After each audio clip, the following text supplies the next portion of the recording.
Bueno, gente, espero que se encuentren realmente muy bien. Les doy, por supuesto, la bienvenida una vez más al canal de Filosofía en Marcha. Y en esta ocasión continuamos con las meditaciones metafísicas de René Descartes. Estamos ya en la tercera meditación. Hemos hablado de las ediciones que estamos utilizando.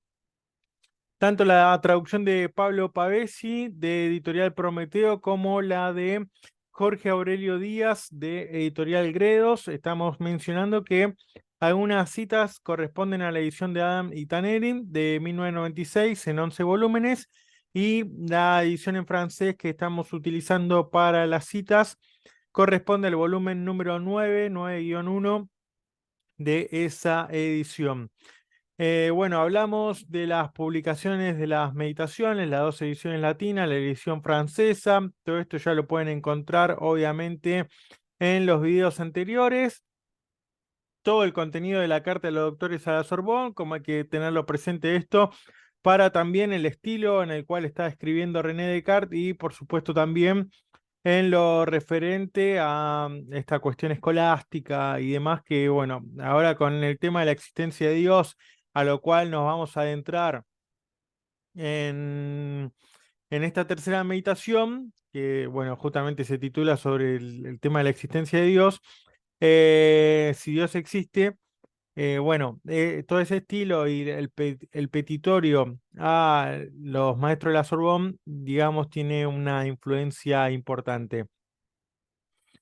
Como hemos hablado, librarse de las falsas opiniones, destruir los prejuicios, tratar de distinguir entre el sueño y la vigilia, el sueño con esta posibilidad de tomar elementos de lo real, por lo tanto, buscar un punto fijo a partir del cual encontrar algo claro, distinto, evidente, certero, el método que va a implementar Descartes, esta idea de un Dios que podría engañar y en tanto idea de Dios que yo puedo concebir, dice, debe ser soberanamente bueno, entonces postula la idea de un genio maligno que me pudiera engañar de todo. En la segunda meditación hablamos, bueno, de esta cuestión de que ya empieza a definir soy algo, soy una cosa que piensa, yo soy, yo existo, pero ¿qué soy? Hablamos de la diferencia ontológica. También la distinta sustancia, la sustancia de cuerpo, la sustancia de alma. Ahora vamos a hablar de la sustancia infinita. La res cogitans, cómo llega en esa segunda meditación a decir, bueno, ¿qué es lo que soy? Soy una cosa que piensa. Soy únicamente o meramente mientras pienso. Si no pienso, no existo. También, ¿no? Esta vida de la facultad de conocer, cómo hace una crítica a la imaginación, que queda en algún punto también eh, por decirlo de alguna manera, eh, dentro del cogitare, ¿no? Uno de los modos del pensar, mejor dicho. Bueno, que es una cosa que piensa, que duda, que entiende, que asegura, afirma, que niega, que quiere, que desea, que imagina. Esto, ¿no? De los modos del pensar. Y bueno, esta idea también de la sustancia, donde uno enciende la cera, ¿no? La vela enciende y si bien un montón de accidentes y de modo de esa sustancia pueden ir cambiando, hay algo que hace que la cera siga siendo cera, ¿no? Bueno, bien, tercera meditación, dicho este repaso así como súper general, pero esta tercera meditación la vamos a ver en dos partes. Se titula Acerca de Dios que existe. Vamos a analizar mm, detenidamente toda la composición con respecto a las ideas y las sustancias y preparar todo para lo que va a ser la demostración de la idea de Dios a partir de del argumento del principio de causalidad. Después va a haber una justificación, si no me equivoco, en la quinta meditación con respecto a la existencia de Dios, pero bueno, esa va a ser el argumento ontológico, ya un poco explicado por Descartes a partir de una suerte de variación de aquello que ya había postulado en el discurso del método. Dicho esto, por favor pueden apoyar el canal adquiriendo mi libro, El lugar de Nietzsche en los cuadernos negros de Martin Heidegger y Dionisos y el genio dionisiaco. la influencia romántica en Nietzsche. Ambos libros disponibles en formato físico y digital. Tienen los links en la descripción de cada uno de los vídeos. Y si no, por Mercado Libre o Amazon pueden googlear el título del libro o Lucas Aldonati y lo van a encontrar.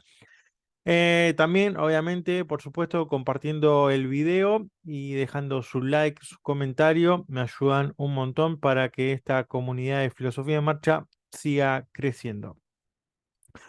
Ahora bien, introducción, ¿no? Vamos a tener distintas partes. Una postulación del solipsismo, una postulación que tiene referencia a esta evidencia geométrico-matemática, un intento de superación del solipsismo y esta idea justamente que nos va a llevar a conducir en ese intento de demostración de si hay algo por fuera de mí que se va a preguntar Descartes. Ahí va a venir entonces la idea de Dios. Y después, bueno, ya vamos a ver, por tanto, va a quedar todo el terreno preparado para la demostración por el principio de causalidad que les comentaba recién. Al comienzo de la tercera meditación, bueno, voy a abrir acá el texto. Estoy con la edición de Gredos a la mano, por si es necesaria. La tercera meditación es extensa. Y bueno, por eso también decido que la veamos en dos partes para que lleguen al final del contenido también. Y bueno, hay algunas partes que está bueno poder leerlas. A ver, Descartes, eh, las meditaciones metafísicas no es un texto largo, pero sí realmente hay mucho contenido implicado en cada una de las meditaciones y sobre todo a medida que va avanzando. Y de hecho también es como, bueno, hay que tener en cuenta el discurso del método y quizás otras obras más de Descartes, el contexto histórico también en el que está pensando. Entonces, bueno, ahí hay una serie de elementos que se van conjugando para hacer como más ardua eh, la lectura, ¿no? Con otra intensidad. Con respecto al solipsismo, dice así, esto está bueno, al comienzo de la tercera meditación para la hora que tengan y a partir de la hora que nosotros citamos en la paginación número 27, ¿no? Dice así, conversando solo conmigo mismo y considerando mi interior, me esforzaré por volverme poco a poco más conocido y más familiar a mí mismo. Soy una cosa que piensa, es decir, que duda, que afirma, que niega, que conoce pocas cosas, que ignora muchas, que ama, que odia, que quiere, que no quiere, que también imagina y siente. A ver, no estaría diciendo nada nuevo, sino que, bueno, viene insistiendo en aquello que encuentra en la segunda meditación, ¿qué soy? Eh, sé que soy, tengo que saber qué es lo que soy una cosa que piensa y qué es una cosa que piensa, una cosa que piensa es esto, ¿no? Algo que afirma un montón de cosas, que niega muchísimas otras, que conoce que soy una cosa que piensa, que ignora todo lo demás, que ama, que odia, que quiere. Por lo tanto, hay ideas, hay voluntades y afecciones que quiere, que no quiere, que también imagina, que tengo ideas, imágenes, representaciones y que siente, ¿no? Esta idea recupero también conversando solo conmigo mismo. Ahí en algún punto, dando un salto cuántico, de alguna manera me recordaba esta cuestión de Zaratustra, ¿no? Donde la idea de Zaratustra, de Nietzsche, ¿no?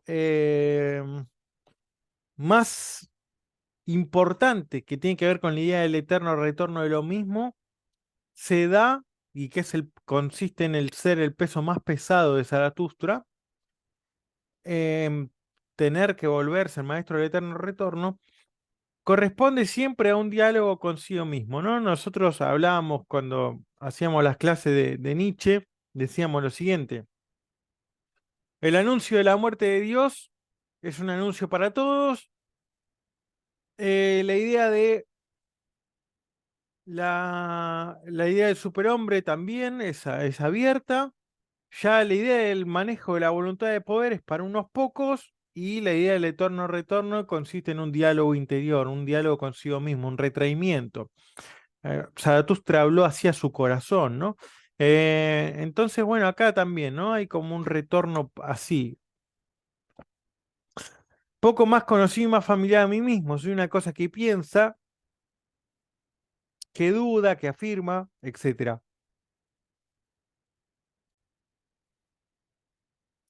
Bien, recuerda uno de los niveles más importantes de Zaratustra, bueno, esto que venía explicando, los modos de pensar, ¿no? Sentimientos, imaginaciones, solo en tanto modo de pensar residen y se encuentran ciertamente en mí. Aclara, ¿no? Bien, continuamos. Regla general, lo claro y lo distinto es verdadero. Esto también es otra de las cuestiones que ya encontramos en la meditación anterior. Podemos conocer hasta el momento, tenemos esta regla general, todo aquello que podemos conocer de manera clara y distinta es verdadera. Si yo pierdo esa regla general, ya no voy a encontrar otro modo, dice Descartes, de poder conocer algo como verdadero, de tener certeza que aquello que conozco es verdadero.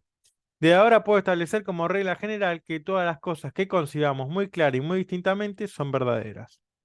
De las cosas percibidas por medio de los sentidos, todo lo que tiene que ver con el olfato, el tacto, la vista y todo aquello que conozco, obviamente que está por fuera, y el poner los ejemplos de tierra, cielo, astros, etcétera. Lo claro y distinto de esas cosas eran las ideas o pensamientos presentados a mi espíritu. Es decir, no sé realmente si hay tierra, cielo, astros, etcétera, sino que de algo estoy seguro de esas ideas que yo tenía. No importa si la idea se corresponde con el objeto o no.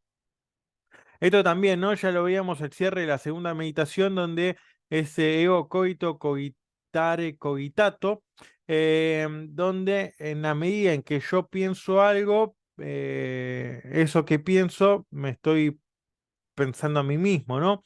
Y esa reflexión, ¿no? Esa representatio que tiene que ver justamente con que aquello que está fuera de mí afirma mi subjetividad. Si no, vayan a ver, es la parte final de la segunda meditación donde aparece ese ejemplo. En la medida, todo lo que está, podría estar por fuera de mí, si bien no sé realmente si existe y no sé si lo conozco en tanto algo verdadero o tengo una idea equivocada de ello, no importa porque eso me afirma a mí, que soy el que juzga, ¿no? Hay cosas allá afuera de donde proceden las ideas en las que esas ideas se asemejan. O sea, sigue Descartes con esta cuestión, ¿no? De intentar salir de ese yo. Para superar el solipsismo hay que demostrar que existe algo más. Y bueno, eso que va a poder lograr demostrar va a ser la existencia de Dios. Nuevamente, ¿no? Acá aparece una contradicción en el pensamiento, en este párrafo, porque aparece lo siguiente, ¿no? Una cuestión con respecto a la aritmética, a la geometría, y dice, engáñeme quien pueda, ya no podría nunca hacer que yo no sea nada mientras que yo piense ser algo, o que algún día sea verdad que nunca he sido, siendo ahora verdadero que soy, o bien que dos y tres juntos sean más o menos que cinco, o cosas semejantes que veo con claridad que no pueden ser de otra manera que como las consigo. Esta idea de genio maligno ya había aparecido también antes, o intentar pensar en la idea de un Dios engañador que pueda hacerlo dudar de su yo y de las matemáticas, pero hay una pequeña contradicción porque en el comienzo de ese párrafo es como que dice, bueno, podría ser que esas verdades matemáticas y de la geometría que está postulando no sean verdaderas, y después más abajo dice, bueno, esas son verdades evidentes como cuando yo estoy dudando, ¿no? Es un tema ahí que me parece falla un poco en el escrito de Descartes, que bueno, ya no soy el único que lo señala o que se dio cuenta de esto, sino que también se le objeta a Descartes. ¿Hay un Dios? Dice Descartes. Bueno, debo examinar si hay un Dios. Si hay un Dios, y en esta idea, ¿no? Que viene así, la pregunta viene ligada, bueno, hay un Dios engañador que puede hacerme dudar de mi yo. Y bueno, dice, primero tengo que examinar si hay un Dios. Y después, si encuentro que hay un Dios, hay que ver si ese Dios es engañador. Para encontrar si hay un Dios, hay que ver cuáles son las nociones primeras en mi espíritu. Dice, y es necesario dividir los pensamientos en ciertos géneros. Tengo en esos pensamientos ideas, afecciones o voluntades y los juicios, ¿no? Las ideas en sí mismas no pueden ser falsas, explica. Si se las considera solo en sí mismas y no se las refiere a ninguna otra cosa, hablando con propiedad, ellas no pueden ser falsas, porque ya sea que imagine una cabra o una quimera, no es menos verdadero que imagino la una o la otra. Con respecto a las afecciones o las voluntades, desear cosas malas o que no han sido no dejan de ser por ello verdaderas, porque yo estoy siendo afectado y siento esa voluntad. Lo mismo que los juicios, que es el punto donde encuentra Descartes que ahí puede haber algo falso o algo que nos lleve al error. Dice, juzgar ideas que estén en mí como semejantes a cosas que están fuera, eso puede inducir a error. El error principal y más ordinario que se puede cometer con ellos consiste en que juzgo que las ideas que están en mí son semejantes o conformes a cosas que están fuera de mí. Porque ciertamente, si yo considerara las ideas solo como ciertos modos o maneras de mi pensamiento, sin querer referirlas a alguna cosa exterior, apenas podrían darme ocasión de errar. Es decir, no es que yo solamente cuando juzgo lo tengo ahí como meras maneras de mi pensamiento, sino que yo cuando juzgo sobre algo, es decir, cuando se emite esta proposición, lo que termina sucediendo es que eso es o verdadero o es falso. Y como estoy juzgando algo que está encima por fuera de mí, como diciendo, bueno, este libro es blanco o esto es un libro, ahí yo puedo inducirme a error. Em, ¿Qué es lo que va a ir encontrando entonces? Bueno, si Dios tiene que ver con las afecciones o voluntades, si Dios tiene que ver con estas ideas de, bueno, Dios existe o no existe, ¿qué es aquello que de alguna manera tengo una voluntad, una afección para acercarme a la idea de Dios? O esta idea de Dios, ¿qué tipo de idea, a qué tipo de idea responde? Eh, ¿Por qué yo estoy preguntándome si existe un Dios o no? ¿Qué es lo que me inclina o me lleva a esa, a tener esa idea, ¿no? Bien, la clasificación de las ideas. Dice, no se sabe cuál es el origen de sus ideas, o, por ejemplo, cuál es el origen de la idea de Dios. O, en realidad, Descartes lo que quiere hacer es llevar al lector al principio de causalidad para responder a las demandas escolásticas de su época. Es una pregunta que nos hacemos acá. Y bueno, hay una clasificación de las ideas en aquellas que son innatas, las que son extrañas y vienen de fuera, y las que son hechas o inventadas por mí. Uno, dos y tres. Vamos con el punto uno. Algunas nacieron conmigo, son las ideas denominadas innatas y son pensamientos concebidos por mi naturaleza. Adelanto la historia que sigue es, bueno, la idea de Dios es una idea innata, ¿no? Es una idea que nace conmigo.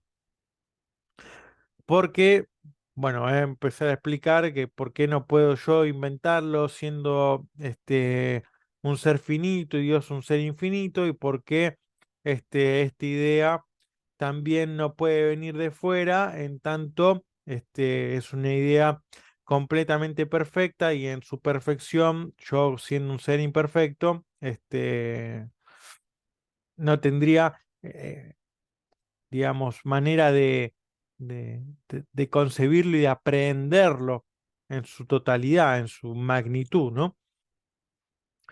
Bien, otras son extrañas y vienen de fuera, ver el sol, escuchar un ruido, sentir, y hechas o inventadas por mí, por ejemplo, crear la imagen de una sirena, un hipogrifo, un unicornio.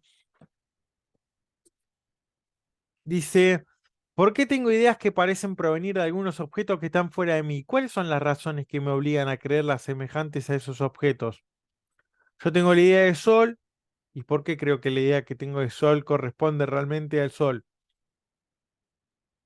Ahora esas ideas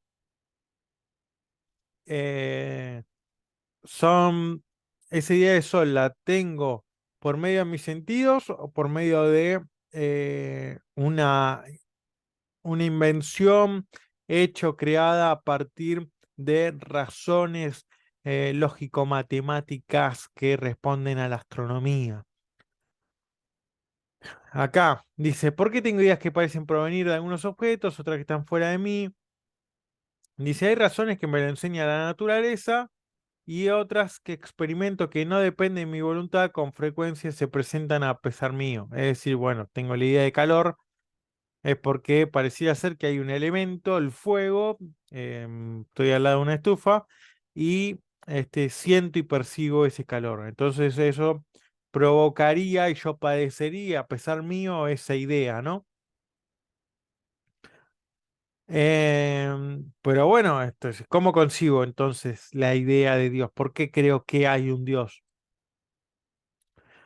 Y acá hay una diferencia, ¿no? Esta idea de, bueno, hay razones que me lo enseña la naturaleza. Pareciera ser que la idea de Dios es algo que me lo enseña la naturaleza. Y si, bueno, ¿qué entiende Descartes por naturaleza, no? Y esta es la postulación, una cierta inclinación que me lleva a creer eso.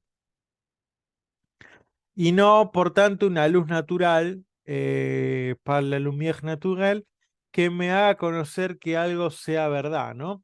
Em, donde, bueno, justamente hay que ver después si realmente las inclinaciones naturales que tenemos nosotros los seres humanos son un medio de conocimiento eh, viable, certero, claro y distinto, del cual nosotros nos podamos fiar. Obviamente va a decir Descartes que no, que muchas de las inclinaciones que nosotros tenemos nos llevan tanto a los vicios como a las virtudes. Dice, no podría poner en duda nada de lo que la luz natural, y yo ahí pongo entre signo de pregunta a Dios, y hay un texto dedicado de René Descartes sobre la lumière naturelle, y me hace ver que es verdadero, esa luz natural me hace ver que es verdadero, pero eh, confiando en esa luz natural, en todo caso tampoco hay modo de distinguir que lo que muestra esa luz sea verdadero o falso. Y con respecto a la inclinación natural, dice, las inclinaciones nos llevan tanto en virtudes y vicios, nos inclinan a lo bueno y a lo malo, y tampoco se la puede seguir para distinguir lo verdadero de lo falso. No me puedo convencer todavía que hay objetos que producen mis ideas. Hay una gran diferencia entre el objeto y la idea también. Y acá hay un tema, ¿no? Porque yo decía, bueno, esa reflexión que se produce en la medida en que yo entro en contacto con algo que parecía estar fuera de mí y yo me hago una idea de ese objeto, eh, parecía ser que, por lo menos en Descartes todavía yo conozco el objeto y confronto con ese objeto, aunque ese objeto en realidad lo que más y mejor conocimiento me produce es un conocimiento, una afirmación de mi existencia. Pero bueno, en Kant ya el sujeto es el que aplica las categorías y no conoce el fenómeno, pero no conoce digamos, la cosa en sí del objeto. Eso todavía en Descartes no está. O sea, claro, en Descartes no está. Eso viene a ser Kant, donde yo me hago una Vorstellung, ¿no? Una representación del objeto y no el objeto en sí. Ejemplo, dos ideas con respecto al Sol. Dice, una, conozco al Sol por medio de los sentidos y lo veo extremadamente pequeño por la distancia que tenemos, y otra es la otra, ¿no? Las razones de la astronomía que me explica eh, ser mayor a la Tierra, que el Sol es mucho más grande que la Tierra, aunque yo lo vea pequeño por los sentidos. Entonces, ¿en qué quedamos? ¿Qué medio de conocimiento utilizamos? Em, ¿En qué tipo de conocimiento podemos confiar o tener un conocimiento certero? Hasta ahora, creer que hay cosas fuera de mí, diferentes de mí, de mi ser, muestran una impulsión ciega y temeraria. Es decir, bueno, yo cada vez que realmente afirmé que había algo por fuera de mí, no fue más que una impulsión ciega y temeraria. ¿Hay ideas que existan fuera de mí? ¿Hay ideas que yo no sea el creador de esas ideas? Si las ideas se toman como modo de pensar, no hay entre ellas ninguna diferencia o desigualdad, pero si se las considera como imágenes, son muy diferentes unas de otras. Y acá va a ir a la cuestión de las sustancias. Y de Dios como soberano, bueno, nos queda todavía bastante. Dice, las imágenes que me representan sustancias son sin duda algo más y contienen en sí, por decirlo de alguna manera, más realidad objetiva. Es decir, dice, participan por representación en más grados de ser de perfección que aquellas que me representan solo modos o accidentes. Además, aquella por la cual consigo un Dios soberano, eterno, infinito, inmutable, omnisciente, todopoderoso y creador universal de todas las cosas que hay fuera de él, aquella, digo, tiene ciertamente en sí más realidad objetiva que aquellas mediante las cuales me son representadas las sustancias finitas. Vamos de vuelta.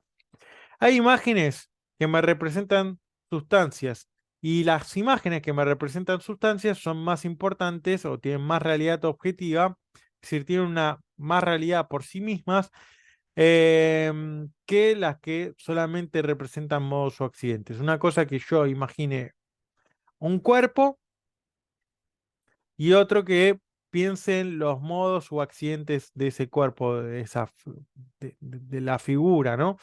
Em, Entonces dice, bueno, yo puedo concebir la idea de un Dios soberano y tiene estas características, ¿no? Ser eterno, infinito, inmutable, omnisciente, todopoderoso, creador de todas las cosas que hay fuera de él. Entonces, esa idea de Dios tiene un montón de realidad objetiva, o sea, inevitablemente no puede no existir en algún punto. Que aquellas mediante las cuales me son representadas las sustancias finitas. Bueno, yo me represento esta lapicera, este marcador, puede existir como no existir y no cambia absolutamente nada. Y de hecho yo puedo ser el causante de esa idea, ¿no? Ahora bien, algo que suma acá importante, Descartes, es la caracterización de Dios con el infinito, que es la única caracterización no aristotélico-escolástica. Dios es asociado a un concepto matemático y esta es la gran atribución de Descartes. Em,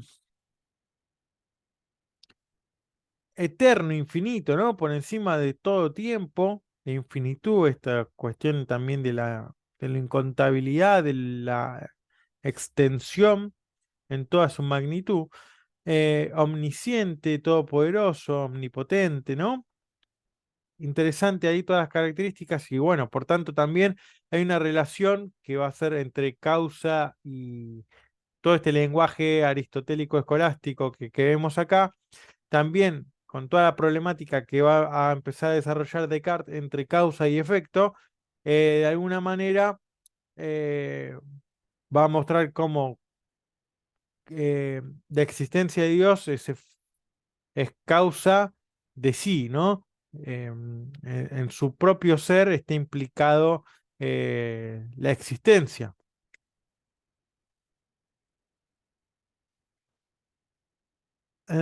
Bueno, seguimos un poquito más.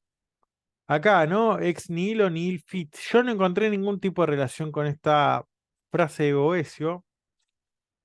De la nada, nada viene, ¿no? Este, por esta idea, ¿no? Debe haber tanta realidad en la causa eficiente y total como en su efecto. Em,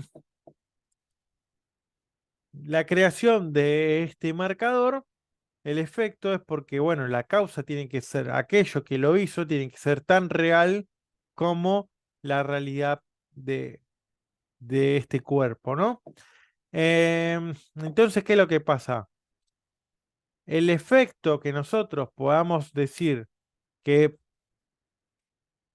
podamos concebir nosotros la idea de Dios, necesariamente es porque la causa es real.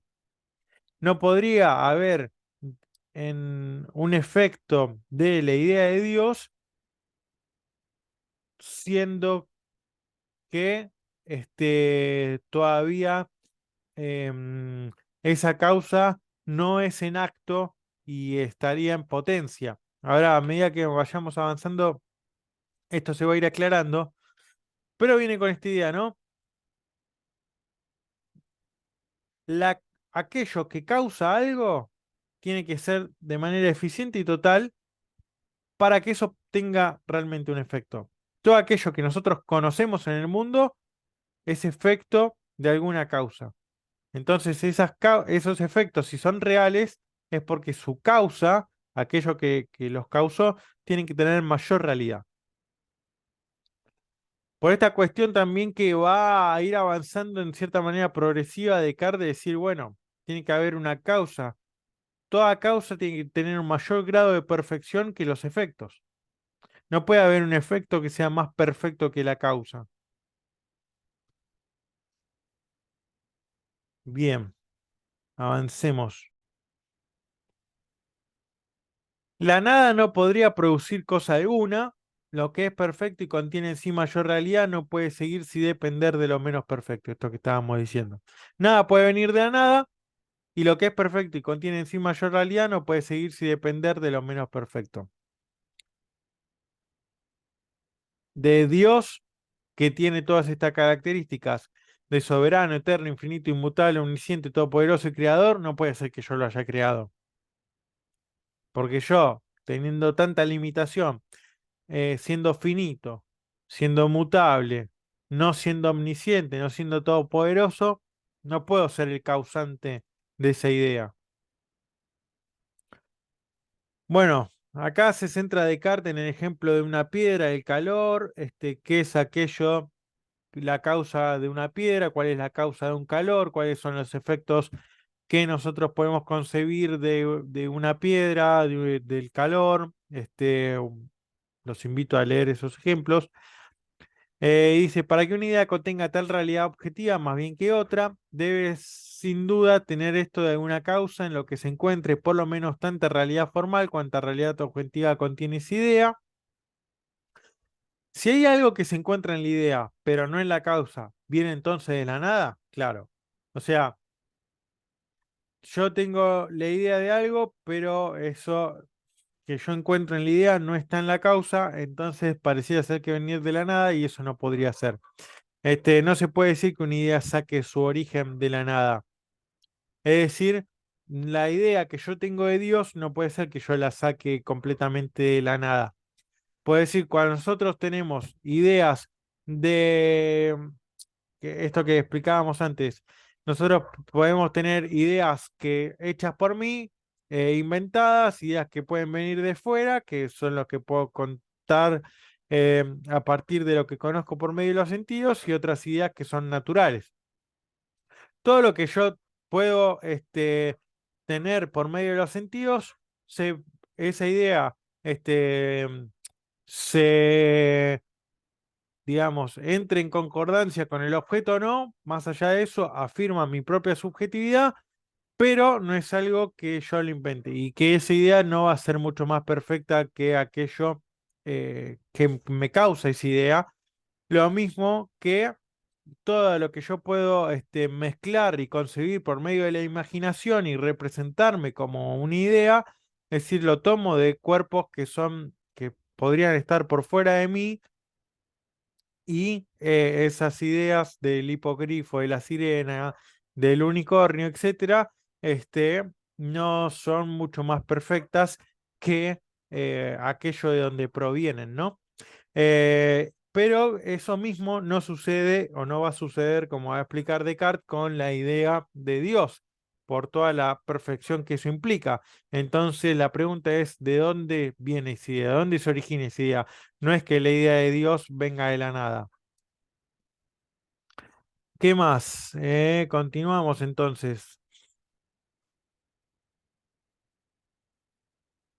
Seguimos, dice, hay una primera idea que va a funcionar entonces como un patrón o un original, porque si, bueno, en esta idea aristotélica del casi el primer motor inmóvil y esta idea de causa y efecto, decir, bueno, no podemos ir hacia una eh, causa de la causa hacia el infinito, una progresión infinita, sino que tiene que haber eh, una primera causa, ¿no? Una causa original o originante.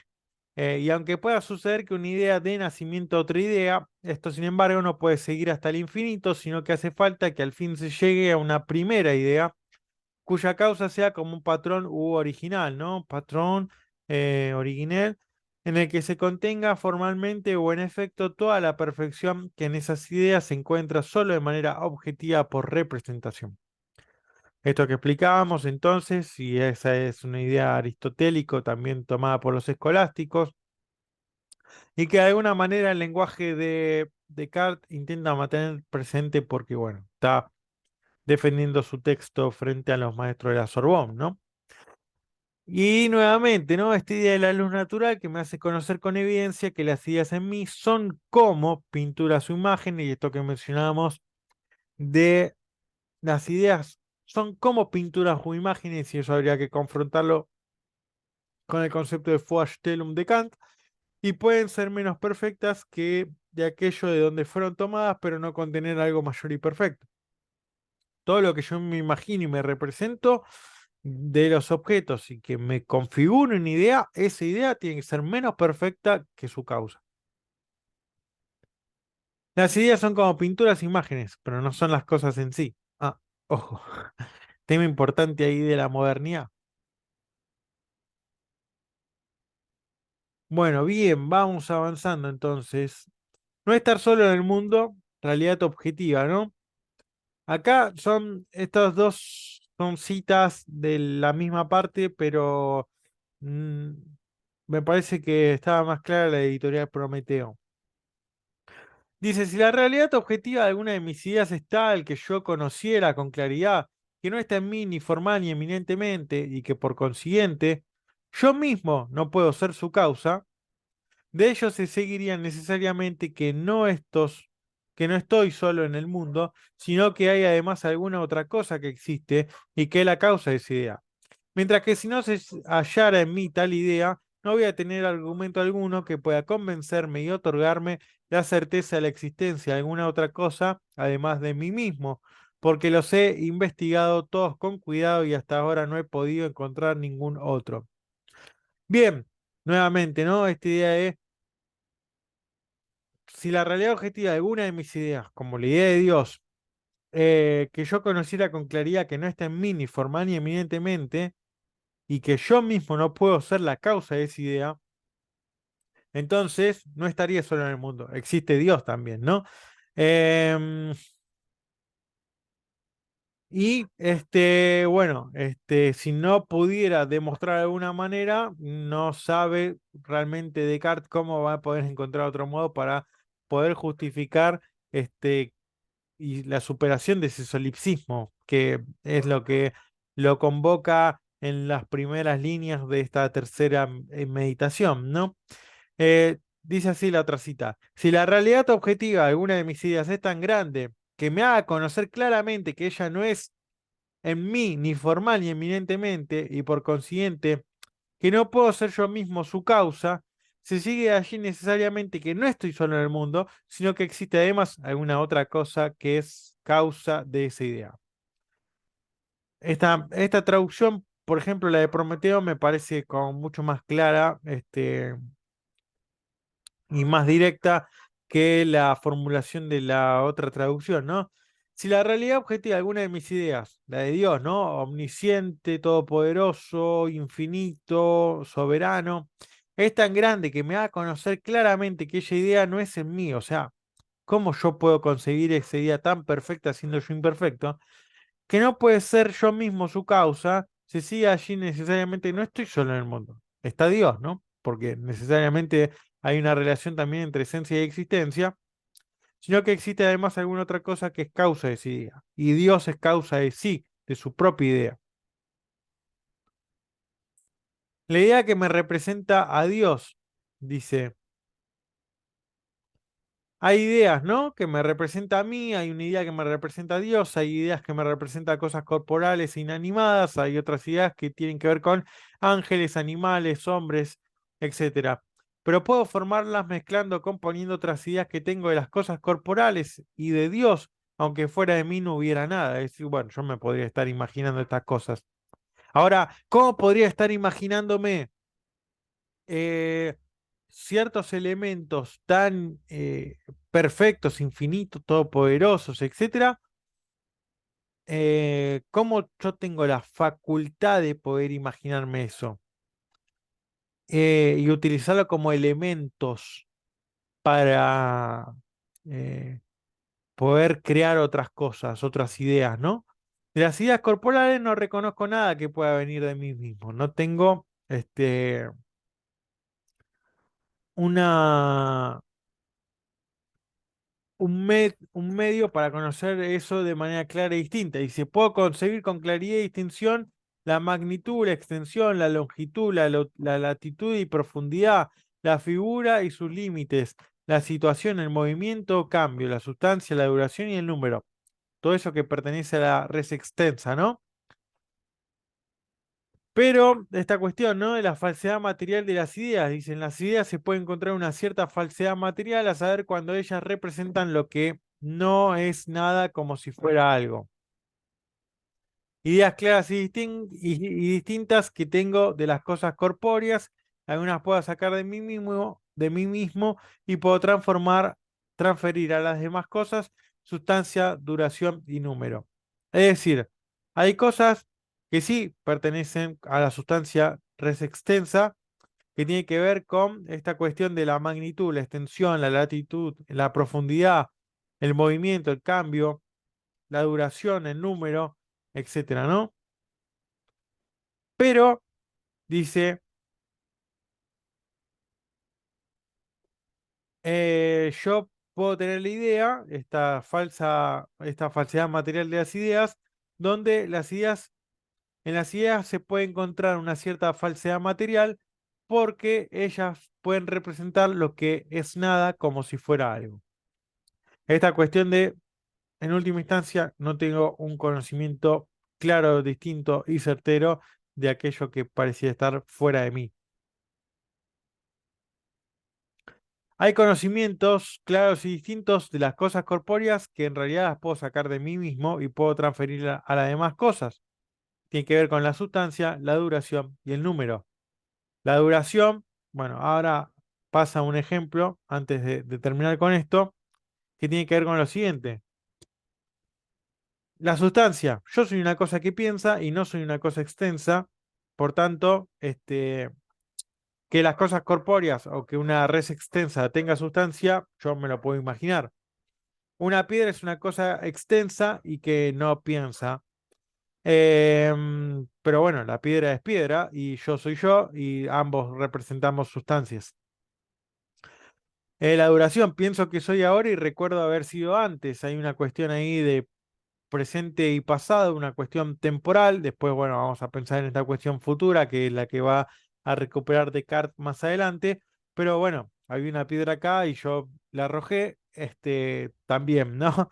Esta cuestión de la duración y también que tiene que ver con pensar en qué podría hacer con esa piedra, y un montón de representaciones interiores, que tienen que ver con mm, una ubicación, una seguidilla de pensamientos y de ideas, tienen que ver con esa cuestión de número también,